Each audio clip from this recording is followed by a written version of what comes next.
সত্যি কথা বল, কেরমায় মারলি? কেরমায় মারলি বল, পরিষ্কার বল। এমনি এমনি লাল ভাই দেবে তোলা বল। হ্যাঁ ঠিক আছে, সত্যি কথা বল, ছেড়ে দেবো, এক্ষুনি ছেড়ে দেবো। সত্যি কথা আবার বল। তারপরে তোমার এক সেকেন্ড দাঁড়া, একটুখানি চুপ করো, একটুখানি দাঁড়া। হ্যাঁ প্রথম থেকে বল, সেলটে বানালো। তারপরে প্রথম থেকে বল। তারপরে ওর মায়ের হাতটা ধরেছে, আর আমি উপরে উঠে কি দিয়ে গলা টিপেছিলি? এমনি হাতে মধ্যে রুমাল ছিল। তুই মেরেছিস তো তাহলে? তুই মেরেছিস তো? হ্যাঁ ফার্স্টে আমরা বলেছিলাম যে ভয়ে গিয়ে করে ছেড়ে দেবো, তারপর ও বলছে না পুরো ইয়ে করে দেন। কে এ বলছে? এ বলছে তুই বলেছিস? মুখে বল। কেন বললি মাকে মারতে? কথা বলতে বলে তুই মেরে দিবি?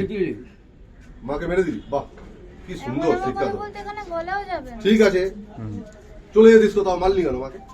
মারলি মানে মেরে ফেললি? এনেছিলাম, আবার এনেছি। তাহলে এনেছে মা, তাই জন্য মেরে দিতে হবে মাকে? তারপরে যে এত এই!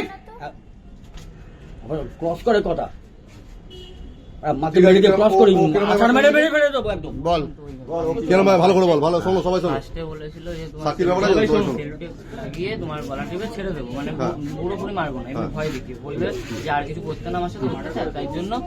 তারপরে বললো না পুরো একবারে উঠে দিস, যখন একবারে পুরো মেরে দিস। তারপরে তোর বাবা উঠে গেছিল, উঠে ঘুরে ঘুরে গলা গলা চিপে মেরে দিবি? কি দিয়ে?